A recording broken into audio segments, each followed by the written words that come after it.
Olá pessoal, tudo bem? A gente está no Nov Gnossar, um museu Igal Alon, nessa região que é conhecida como Gnossar. Daí é que vem o nome Genezaré. Então, o Mar da Galileia recebe o nome por causa da região Galileia, o nome Gnossar, Kinerete, enfim, vários nomes. A gente está aqui nesse museu porque foi descoberto esse barco, ou os restos desse barco, datado do século I. É um barco realmente aqui da região do século I, da época de Jesus Cristo. Então eu queria ler 3 textos da Palavra de Deus junto com vocês. O primeiro texto aqui com Marco diz a referência, por favor, meu irmão, e lê o texto. Mateus 8, 24. Mateus 8, 24. E eis que sobreveio no mar uma grande tempestade, de sorte que o barco era varrido pelas ondas, entretanto Jesus dormia. A referência do texto, por favor, Jorge. Marcos 8, 10.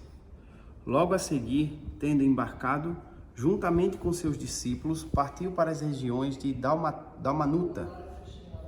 Essa região aqui, nós estamos no lugar que acredita-se ser Betfagé, essa é a região de Gnossar, vizinho a Dalmanuta, tá? E aqui também recebe um outro nome. Eu queria ler o terceiro texto.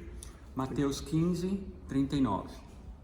E, tendo despedido as multidões, entrou Jesus no barco e foi para o território de Magadã.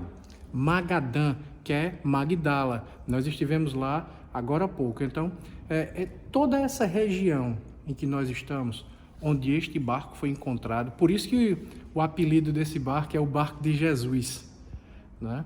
Existe realmente a possibilidade, veja, eu não estou dizendo que mas que existe a possibilidade de realmente Jesus ter andado nesse barco, de Pedro ter pescado nesse barco.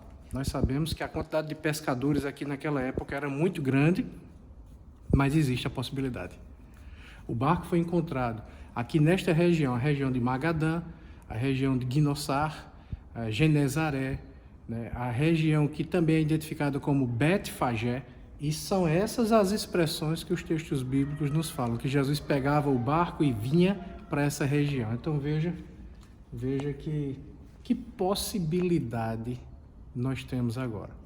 A possibilidade da gente estar olhando para um barco em que Jesus Cristo navegou, né? Reflete um pouco comigo aqui. Nós temos ali a proa e nós temos aqui a polpa, a parte mais arredondada do barco, a parte de trás do barco. Se foi realmente esse barco, bom, mas imagina Jesus sentado ali atrás, durante a tempestade, dormindo.